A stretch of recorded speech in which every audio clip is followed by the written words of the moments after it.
it's not cool to go to church, is it? Not for us at churches and stuff like that, so that's why not many young people go to churches these days. I think it might be something to do because it's not modernised. For Methodism and for a number of other Orthodox denominations in Britain, the last 40 years have been catastrophic.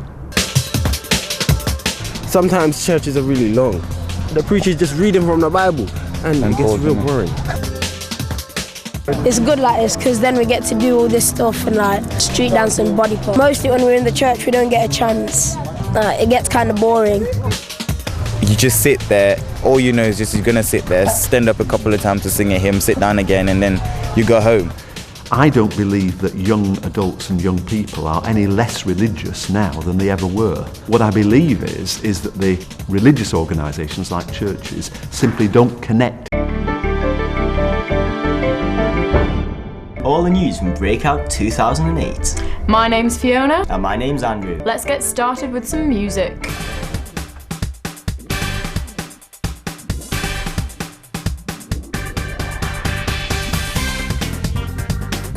I think that they need someone who's a little bit clued up, who knows what's going on in the world and has sort of seen some of it firsthand.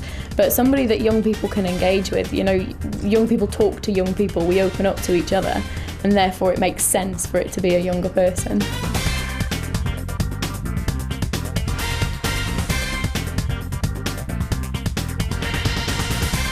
Yeah, I took a gap year out and I did work and did quite a lot of volunteer work and stuff, so yeah, I think it's a great idea.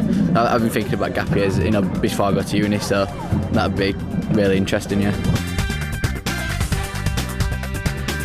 We would be very keen to get young people involved in the media. We've just done a piece of work which has involved setting up a radio station at Breakout, and we want to continue that.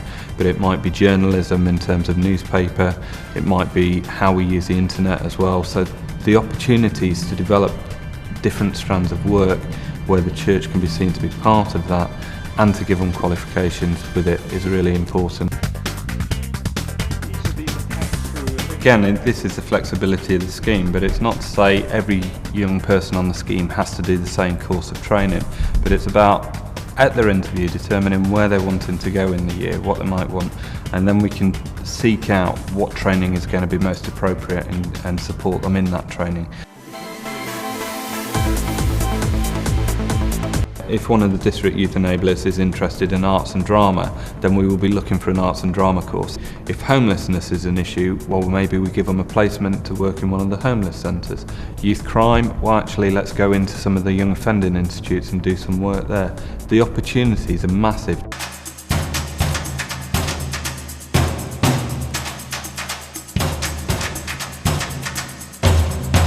I think it's one of the good things about the strategy is that it is so flexible and that each district can do it differently or work differently in each district, that each district youth enabler will just be able to take it the way they want to.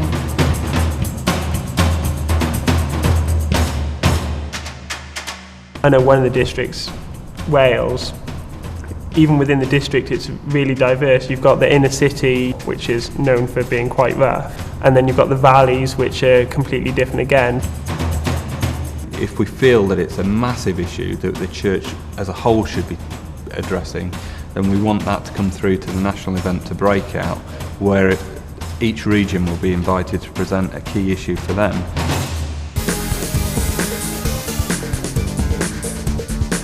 Operates as a kind of annex of the church, but it really is, as time has gone on over the past 5 years, it's developed its own identity. Some of the young people have used the phrase, it's not just a place now, it's a group of people, it's a community in itself, so the young people are starting to find their own identity within the building. This is the Youth Cafe where we come on a Friday and Saturday. We have our kitchen through there. We just have a couch area where we can just sit down and relax. Downstairs there's band rooms and it's going to get revamped into a recording studio. So often when you're setting up in churches you have to have a space that can be used by all generations, and this is really a space that's set up for young people. If other people want to use it, that's great, but it's decorated for young people first. isn't just for young people that are totally bought into the Methodist Church and that. How do we start to reach young people that are on the fringes and beyond?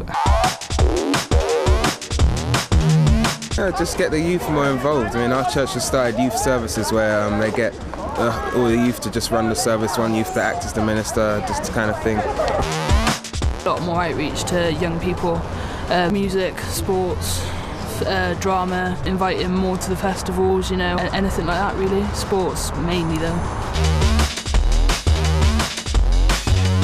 Sport, yeah, definitely for me. Definitely a lot of sports, rugby league especially. Yeah. Obviously being from Leeds Rhinos, champions as usual.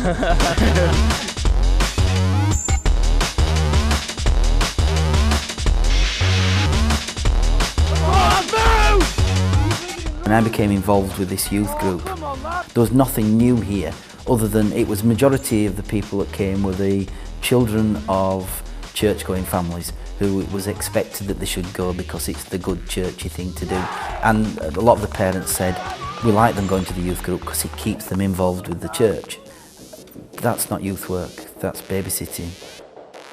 Youth work that the church can offer should be about developing the young people, allowing them to reach their own potentials and give a meaningful input to their own lives and the community's life.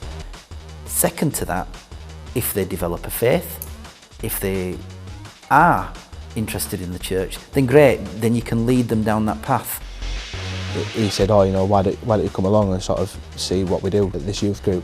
Usually just involved meeting on the Sunday night, playing a few games of football and sort of having a laugh, and a group of friends that you knew you were going to see every week, which is what kept me going.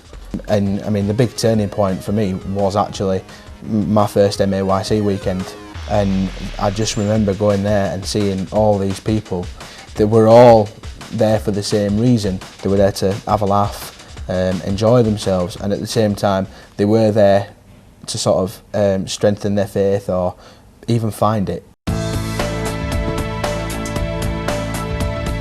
If we look at it, we've been told that our body is like a temple, so it depends how you want to use that temple to praise your God.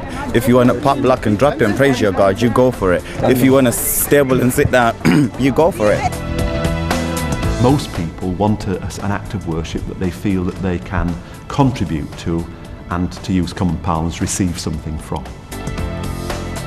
If you show other people that, you know, you can worship through breakdancing, those people that do breakdance can say, you know what, I'm good at this, I'm actually going to do this, and you know, you're going to welcome those people. So if they see that they're accommodated with their breakdance and the way they dress, the way they dance, talk, or anything, and they can be seen as just as equal as somebody who loves singing a hymn. If you get the youth involved, they get committed and they feel more comfortable in the church environment, and that's when they'll start coming. You've got to worship God, that's what it's for, but at the same time you've got to bring new people in so they can see that it's not all Bible, Bible, Bible, there's different ways of worshipping God.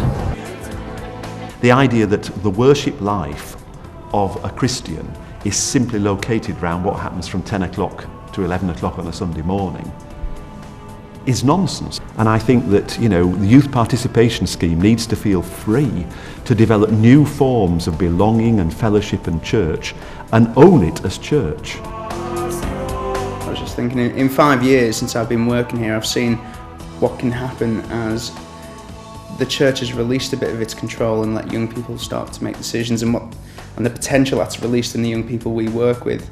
And I think the opportunity to work on a gap placement with that, to see that happen amongst young people and to actually develop yourself as well, is a great opportunity. I started on a training scheme as a youth worker 10 years ago and actually haven't looked back.